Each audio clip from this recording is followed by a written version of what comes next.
Welcome guys, welcome to my channel. आज हम लोग आरपीएससी का पीजीटी इकोनॉमिक्स का जो क्वेश्चन पेपर हमने स्टार्ट किया हुआ था उसका आज हम फोर्थ पार्ट डिस्कस करेंगे।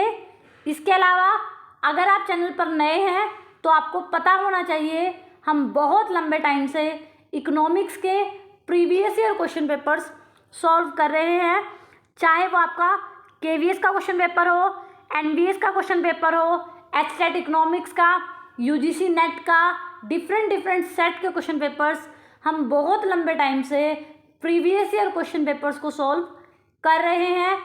अगर आप प्रीवियस ईयर क्वेश्चन पेपर की प्रैक्टिस करना चाहते हैं तो आप चैनल पर हर एक क्वेश्चन पेपर्स की आपको प्लेलिस्ट मिल जाएगी, वहाँ पर जाकर आप प्रैक्टिस कर सकते हैं।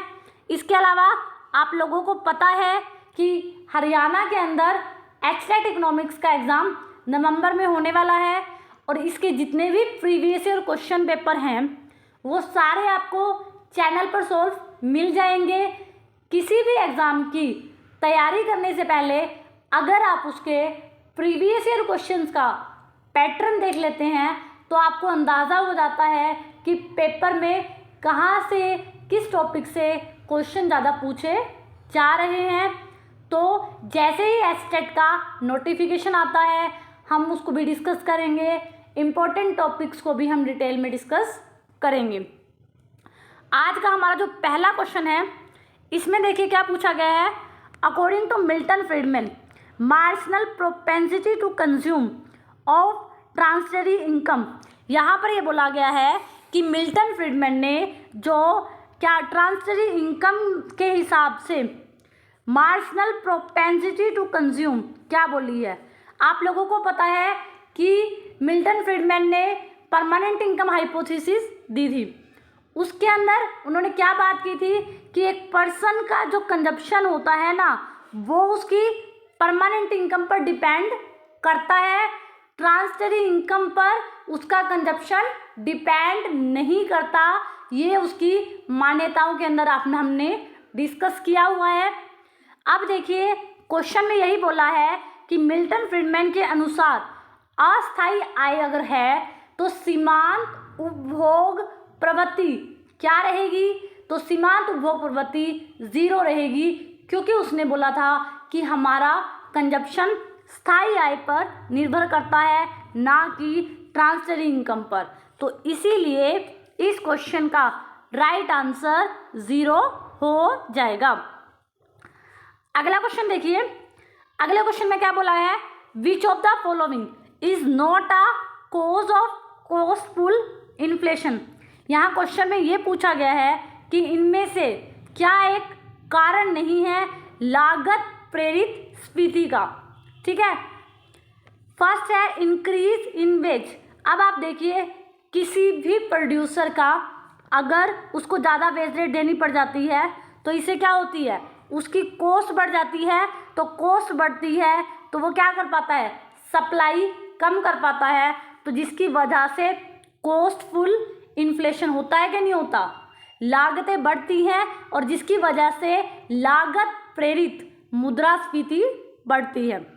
सेकंड देखिए increase in import duty. Import duty है कि आपने कोई चीज़ इंपोर्ट करी दूसरे देश से। अगर कोई उत्पादक किसी दूसरे देश से कोई वस्तु आयात करता है, ऐसे में उसे क्या करना पड़ता है, इंपोर्ट ड्यूटी देनी पड़ती है। अगर इंपोर्ट ड्यूटी ज़्यादा होगी तो उसकी प्रोडक्शन की कॉस्ट बढ़ेगी, फिर उसकी ओवरऑल कॉस्ट बढ़ जाएगी। तो यहाँ पर भी ये कॉस्टफुल इन्फ्लेशन है। थर्ड ऑप्शन देखिए इंक्रीज इन सब्सिडी। सब्सिडी अगर किसी भी उत्पादक को मिलती है, किसी भी उत्पादक को अगर सब्सिडी मिलेगी तो उसकी लागत कम होगी, उसकी क्या होगी, उत्पादन लागत जो है कम हो जाएगी। तो जिसकी वजह से उसका जो लागत कम होगी उसकी वजह से कॉस्टफुल इन्फ्लेशन नहीं बढ़ेगा, बल्कि कॉस्टफुल इन्फ्लेशन जो है वो घट जाएगा। तो इसीलिए यही आपसे क्वेश्चन में पूछा था कि क्या एक रीज़न नहीं है कॉस्टफुल इन्फ्लेशन का। तो इस क्वेश्चन का जो राइट आंसर आपका हो जाएगा increase in subsidy. Option number 3 आपका राइट आंसर हो जाएगा। अगला क्वेश्चन देखिए, much money chasing for few goods. The statement is related to which type of inflation? यहाँ क्या स्टेटमेंट है कि बहुत सारी मनी के पीछे कुछ वस्तुएं हैं, आपके पास बहुत सारी मनी है और उसका जो पीछा है कुछ वस्तुएं कर रही है। ये बात, ये जो स्टेटमेंट है किस तरह के इन्फ्लेशन को दिखाती है? फर्स्ट ऑप्शन है कॉस्ट पुल इन्फ्लेशन, सेकंड है डिमांड पुल इन्फ्लेशन, थर्ड है profit push inflation and second है मिक्स इन्फ्लेशन। आप देखिए, जब क्या होता है, जब बहुत सारी आपके पास मनी होती है, इसका मतलब आपकी इनकम ज़्यादा है और इकोनॉमी में जो भी गुड्स एंड सर्विसेज बन रही है वो क्या है, कम है। जब आपके पास इनकम ज़्यादा होती है और आउटपुट कम होता है तो ऐसे में आप डिमांड ज़्यादा करते हो और आपकी सप्लाई जो है डिमांड से ज़्यादा होती है। और आप हमेशा याद रखना, जब डिमांड क्या होती है, ज़्यादा होती है और सप्लाई क्या होती है, कम होती है, ऐसी सिचुएशन में इन्फ्लेशन क्या होता है, बढ़ता है। और ये इन्फ्लेशन क्यों बढ़ा? क्योंकि डिमांड ज़्यादा थी, इनकम लोगों के पास ज़्यादा थी। तो यहाँ पर इस स्टेटमेंट के साथ जो बात रिलेट करती है वो है डिमांड पुल इन्फ्लेशन। इस क्वेश्चन का राइट आंसर हो जाएगा। अगला क्वेश्चन देखिए, अगले क्वेश्चन में क्या बोला गया है? Which of the following money is most liquid and easiest for transaction? इनमें से मनी के जो कंपोनेंट है M1, M2, M3, M4, इनमें से कौन सी जो मनी है जिसको सबसे ज़्यादा तरल मनी माना जाता है? तो M4 जो मनी का जो कंपोनेंट है, इसके अंदर हमारा currency, demand deposits and other deposits, इसको सबसे ज़्यादा लिक्विड माना जाता है। तो इसीलिए ऑप्शन नंबर 4 इस क्वेश्चन का राइट आंसर हो जाएगा। अगला क्वेश्चन देखिए, at a liquidity trap stage the elasticity of speculated demand for money will be. अब यहाँ पर एक क्वेश्चन है डिमांड फॉर मनी का। अब आपको पता है demand for money for speculative motive, तो ये सिचुएशन होती है आपकी किसकी? ये होता है आपका लिक्विडिटी ट्रैप। अब क्वेश्चन में बोला है इकोनॉमी के अंदर क्या सिचुएशन है, लिक्विडिटी ट्रैप की है। लिक्विडिटी ट्रैप एक ऐसी सिचुएशन होती है जब इकोनॉमी में या मार्केट के अंदर रेट ऑफ इंटरेस्ट इतना कम होता है कि कोई भी उत्पादक अपने पैसे को इन्वेस्ट मार्केट में नहीं करना चाहता। तो यहाँ पर क्वेश्चन में ये पूछा है कि इस लिक्विडिटी ट्रैप में जो इलास्टिसिटी है वो क्या रहती है? तो यहाँ पर जो इलास्टिसिटी ऑफ डिमांड रहती है परफेक्टली क्या होती है, इलास्टिक होती है।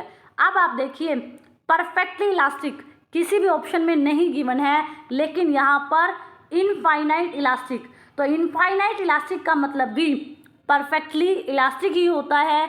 तो इसीलिए ऑप्शन नंबर ए आपका राइट आंसर हो जाएगा।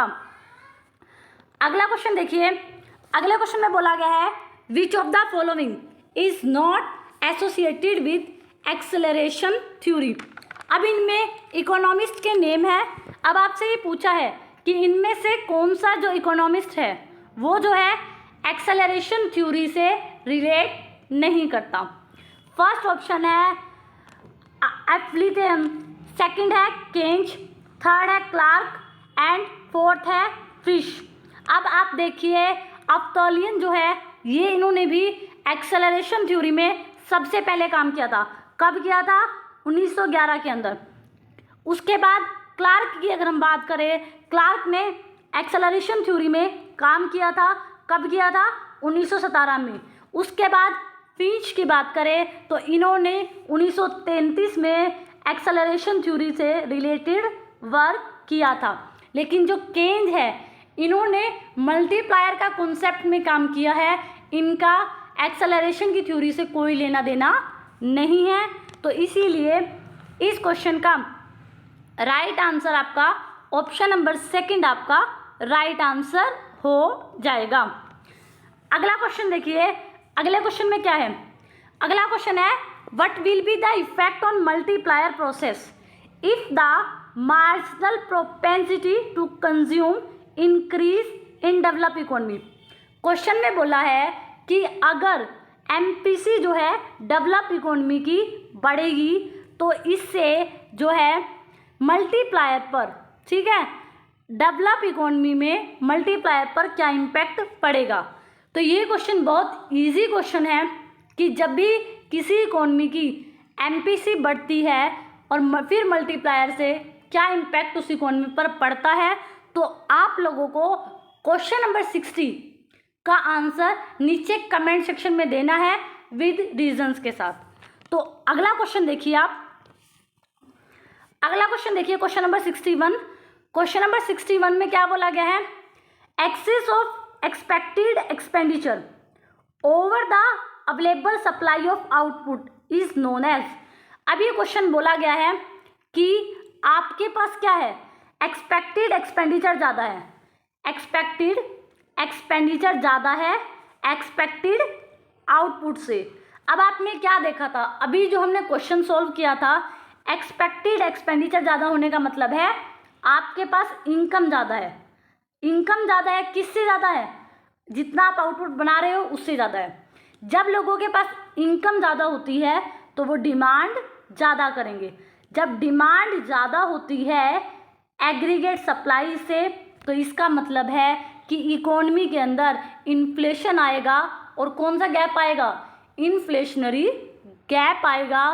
तो इसीलिए ऑप्शन नंबर फर्स्ट यहाँ आपका राइट आंसर हो जाएगा। अगला क्वेश्चन देखिए, अगला क्वेश्चन है Kaldor in his trade cycle theory. आप लोगों को पता है कैल्डोर ने क्या यूज़ किया था, ट्रेड साइकिल की जो थ्योरी है वो उन्होंने दी थी, ठीक है। आप सब लोगों ने मैक्रो इकोनॉमिक्स में पढ़ी हुई है। तो क्वेश्चन ये है वो अपनी थ्योरी में किस चीज़ को यूज़ करता है। फर्स्ट ऑप्शन है saving and investment in ex post sense, saving and investment is ex ante sense, saving in ex ante and investment in ex post, saving in ex post and investment in ex ante. तो आप लोगों को पता होना चाहिए कैल्डर ने अपनी जो थ्योरी स्टार्ट की थी उन्होंने सेविंग और इन्वेस्टमेंट को एक्सांटे सेंस में यूज़ किया था। हम कह सकते हैं बचत और विनियोग को प्रत्याशित एक्सपेक्टेड सेंस में उन्होंने यूज़ किया और यही इनकी सबसे फर्स्ट जो है मान्यता भी थी। तो इसीलिए इस क्वेश्चन का right answer option number second आपका राइट आंसर हो जाएगा। अगला क्वेश्चन देखिए, अगला क्वेश्चन एक मैथमेटिकल क्वेश्चन है। क्वेश्चन में क्या बोला गया है, क्वेश्चन में बोला गया है if an initial investment is 100 crore. Initial जो इन्वेस्टमेंट होती है एक इकोनॉमी में बोला है 100 करोड़ है, जिसकी वजह से आपकी इनकम इंक्रीज हो जाएगी 500 करोड़। तो आपसे क्या बोला है, आपको बोला है आपने एमपीसी जो है निकालनी है। तो आप लोगों को पता है आपका मल्टीप्लायर का फॉर्मूला क्या होता है, change in investment upon change in income, यही होता है ना, change in investment upon change in income होता है। और अगर मैं कहूँ 1/1 माइनस एमपीसी, दोनों क्या है बराबर होती है। तो यही वाला जो फॉर्मूला है ना, change in investment upon change in income equal होती है 1/1 माइनस एमपीसी। इसके अंदर मैं वैल्यू डाल लूँगी और इस क्वेश्चन का आंसर देखो अभी कितनी जल्दी निकल जाएगा। अब देखिए चेंज इन इन्वेस्टमेंट कितना है आपका 100, ठीक है। उसके बाद आपकी इनकम में कितना चेंज आएगा 500, उसके बाद इक्वल 1/1 माइनस एमपीसी कितनी है, हमें नहीं पता एमपीसी की वैल्यू क्या है क्योंकि यही तो आपको निकालनी है क्वेश्चन में। अब आप क्या करो, यहाँ से इसको कट कर दो, यहाँ आपका 5 आएगा। अब आपके पास क्या बचा 5 × 1 माइनस एमपीसी और इक्वल 1। अब आप क्या करोगे, अब आप क्रॉस मल्टीप्लाई करोगे तो आप क्या कर दोगे 5 आएगा फिर माइनस 5 एमपीसी और इक्वल आ जाएगा 1 के, यही आएगा ना। अब आप इस 5 प्लस का जो 5 है और यहाँ पर 1 क्या है प्लस का है, ये इधर आ जाएगा तो क्या आ जाएगा 5 में से 1 गया 4। तो आपके पास क्या बचा 5 एमपीसी की वैल्यू किसके बराबर है 4 के बराबर है, 5 में से गए 4। अगर मैं बोलूँ कि अब यहाँ पर मैं सोल्व कर देती हूँ 5 MPC इक्वल है किसके, 4 के बराबर। आपको क्वेश्चन में क्या निकालनी है, MPC की वैल्यू निकालनी है। तो आप क्या करोगे, आप 4/5 कर दोगे ना, तो 4/5 जब करेंगे तो 0.8 आपका आंसर आ जाएगा। आपको कुछ नहीं करना, बहुत आसानी से ये क्वेश्चन हो जाएगा। आपने क्या करना है, change in investment upon change in income, और इक्वल में आपको रखना है 1/1 - MPC, और यहाँ पर आप वैल्यू डालो, आपका 0.8 आंसर आ जाएगा। अगला क्वेश्चन देखो, अगले क्वेश्चन में क्या बोला गया है, if the IAS curve is vertical. अब ये बोला है अगर आपका IAS कर्व वर्टिकल है तो फिजिकल पॉलिसी इफेक्टिव है, मॉनेटरी पॉलिसी इफेक्टिव है, या कौन सी पॉलिसी इफेक्टिव है, कौन सी इनइफेक्टिव है। अब आप देखो, आपको पता है IAS कर्व आपका गुड्स मार्केट में संतुलन दिखाता है, और LM कर्व आपका मनी मार्केट में संतुलन दिखाता है। अब उन्होंने खुद ही बोल दिया कि आपका IAS कर्व कैसा है, वर्टिकल है। अब आप क्या करो, क्वेश्चन में पहले आप IAS कर्व में शिफ्ट करो और आप देखो कि आपकी इनकम वगैरह बढ़ रही है या नहीं बढ़ रही। फिर आप LM कर्व में शिफ्ट करो और देखो कि आपकी इनकम या रेट ऑफ इंटरेस्ट क्या बढ़ रहा है।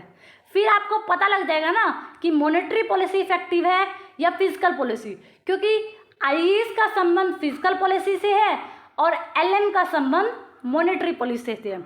अब हम क्या करते हैं, पहले क्या करते हैं, मनी सप्लाई बढ़ा देते हैं। इसका मतलब हम LM कर्व में शिफ्ट करते हैं। जब आप देखो LM कर्व में शिफ्ट करते हो, मनी सप्लाई आपने बढ़ा दी, तो पहले आपका संतुलन E पॉइंट पर था, अब आपका E1 पॉइंट पर हो गया। आपने देखा कुछ चेंज नहीं आया आपकी इनकम में, बस क्या चेंज आया है, आपका रेट ऑफ इंटरेस्ट घट गया। तो यहाँ पर आपने देखा आपकी जो मॉनेटरी पॉलिसी है वो कोई इफेक्ट नहीं डाल रही। अब आप क्या करो, दोबारा से IAS का बनाओ, दोबारा से LM का बनाओ। अब आप क्या करो, IAS का में शिफ्ट करो। इसका मतलब आप फिजिकल पॉलिसी में क्या कर रहे हो, शिफ्ट कर रहे हो। पहले आप E पॉइंट पर संतुलन में थे, अब दोबारा आपने क्या किया, IAS कर्व में शिफ्ट किया। अगर तो IAS कर्व में शिफ्ट करने से आपको क्या पता लगेगा, आपका रेट ऑफ इंटरेस्ट भी थोड़ा बढ़ रहा है, लेकिन रेट ऑफ इंटरेस्ट के कंपैरिजन में आपका इनकम का बढ़ना भी ज़रूरी है ना, लेकिन आपकी इनकम भी बढ़ रही है, इकोनॉमी में आउटपुट भी बढ़ रहा है। तो आपको क्या समझ आया, जब IAS कर्व वर्टिकल होता है तो आपकी फिजिकल पॉलिसी सबसे ज़्यादा इफेक्टिव होती है। अगर आपको मॉनेटरी पॉलिसी और फिजिकल पॉलिसीज़ की इफ़ेक्टिवनेस चेक करनी है तो आप कोई भी क्वेश्चन इस हिसाब से चेक कर सकते हैं। तो इसीलिए इस क्वेश्चन का राइट आंसर ऑप्शन नंबर 4 आपका राइट आंसर हो जाएगा। अगला क्वेश्चन देखिए, अगले क्वेश्चन में क्या बोला गया है, according to Keynes which of the following does not affect the speculative demand for money. यहाँ पर क्वेश्चन में ये पूछा है कि केन्ज के अनुसार इनमें से क्या जो है स्पेक्यूलेटिव डिमांड फॉर मनी को प्रभावित नहीं करेगा। अब आप लोगों को पता होना चाहिए कि जो केन्ज का स्पेक्यूलेटिव डिमांड फॉर मनी है वो किस पर डिपेंड करता है, वो सिर्फ रेट ऑफ इंटरेस्ट पर डिपेंड करता है। तो आप देखिए यहाँ पर फर्स्ट ऑप्शन है increasing price of consumer goods, second option है market rate of interest, third option है expected rate of interest in future, and fourth option है general attitude of wealth owner towards speculation. अब देखिए market में क्या rate of interest है, इस पर स्पेकुलेशन डिपेंड करेगा। लोगों के पास क्या वेल्थ है और वो किस तरह से अपनी वेल्थ को स्पेकुलेशन में यूज़ करते हैं, इस पर भी रेट ऑफ इंटरेस्ट डिपेंड करेगा। सिर्फ कंज्यूमर गुड्स का क्या प्राइस है उससे कभी आप ये डिसाइड नहीं करोगे कि आपने स्पेकुलेशन करना है या नहीं करना। स्पेकुलेशन का मतलब होता है सट्टे संबंधी क्रियाएं। तो इसीलिए इस क्वेश्चन का राइट आंसर आपका ऑप्शन नंबर फर्स्ट आपका राइट आंसर हो जाएगा। अगला क्वेश्चन देखिए, अगले क्वेश्चन में क्या बोला गया है, the inverse relationship between the wage rate and unemployment. हमने बहुत बार किया है कि वेज रेट के अंदर और अनएम्प्लॉयमेंट में जो रिलेशनशिप है वो कौन सा कब दिखाता है, इनवर्स रिलेशनशिप आपका हमेशा फिलिप्स कब दिखाता है, तो ऑप्शन नंबर थर्ड आपका राइट आंसर हो जाएगा। अगला क्वेश्चन देखिए, अगले क्वेश्चन में क्या बोला गया है, which of the following is not a phase of trade cycle. अब आपको ये बताना है कि इनमें से क्या जो है ट्रेड साइकिल का एक फेज नहीं है। तो हमने डायग्राम बनाया। आप हमेशा कोशिश करो कि जितने भी क्वेश्चंस के आपसे डायग्राम बन सकते हैं बनाओ, क्योंकि जितना आप डायग्राम से क्वेश्चन को सॉल्व करते हो ना, आपके उस क्वेश्चन के गलत होने के चांस उतने ही कम हो जाते हैं। अब आपने देखा यहाँ पर जो है प्रोस्पेरिटी की स्टेज होती है फर्स्ट वाली, उसके बाद आपकी क्या डिप्रेशन की आती है, ठीक है, रिकवरी की भी होती है, लेकिन स्टेबिलिटी ये कोई आपकी स्टेज नहीं होती। तो ऑप्शन नंबर फर्स्ट आपका राइट आंसर हो जाएगा। अगला क्वेश्चन देखिए, अगले क्वेश्चन में है which of the following is a primary function of money. आप लोगों को पता है कि मनी का जो प्राइमरी फंक्शन होता है मीडियम ऑफ एक्सचेंज होता है और मेजर ऑफ वैल्यू। तो यहाँ पर मीडियम ऑफ एक्सचेंज आपको नहीं गिवन है, तो आप ऑप्शन नंबर 4 के साथ जाओगे, measures of value. Option number 4 आपका राइट आंसर हो जाएगा।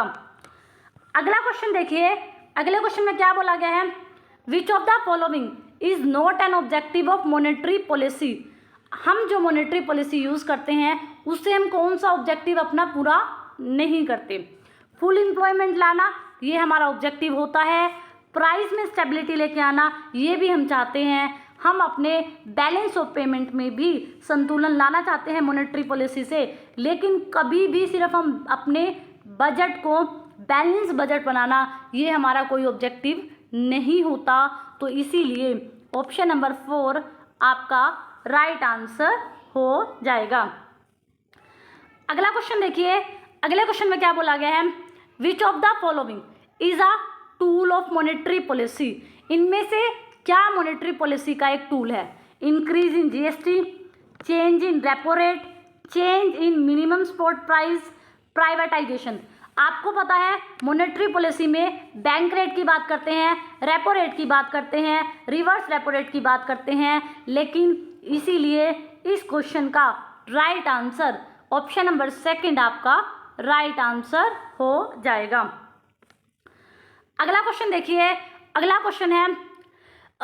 क्वेश्चन है स्वर्ण जयंती ग्रामीण स्वरोजगार योजना, जिसे रिकंस्ट्रक्ट किया गया ministry of housing and urban poverty alleviation, government of India.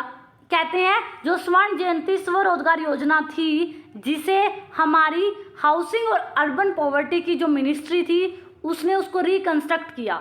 Question ये है कि वो जो स्कीम है अब जो है किस नाम से जानी जाती है। अब उस स्कीम को हम दीनदयाल अंत्योदय योजना के नाम से जानते हैं। तो इसीलिए इस क्वेश्चन का राइट आंसर ऑप्शन नंबर 1 आपका राइट आंसर हो जाएगा।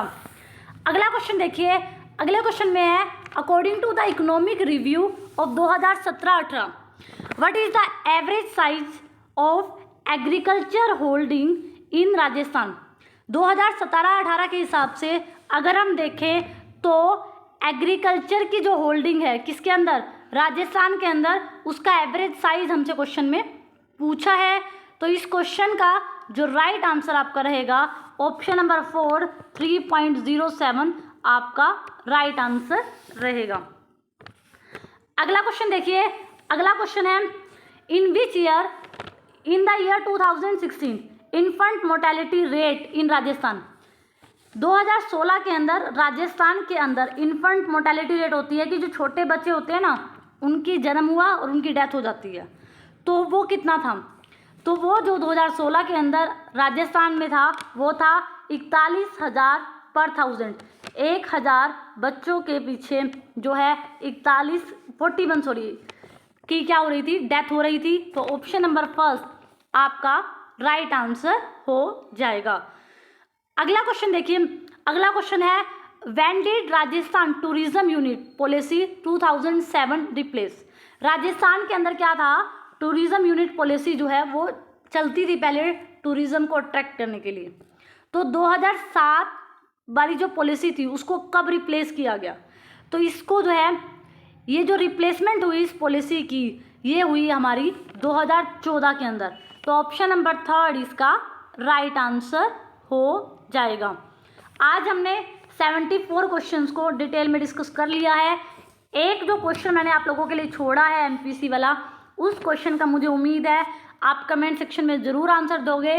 अगली वीडियो में पहले मैं आपको उसका आंसर बताऊंगी एक्सप्लेनेशन के साथ, और इसके बाद इसमें 150 क्वेश्चंस है। जल्दी से जल्दी एसटेट की नोटिफिकेशन से पहले हम कोशिश करेंगे कि हम ये क्वेश्चन पेपर कंप्लीट कर ले। आई होप सो आपको हर क्वेश्चन समझ आया होगा। अगर आपको समझ आया है तो प्लीज़ मेरे चैनल को लाइक करना, शेयर करना एंड सब्सक्राइब करना। Thank you so much for watching this.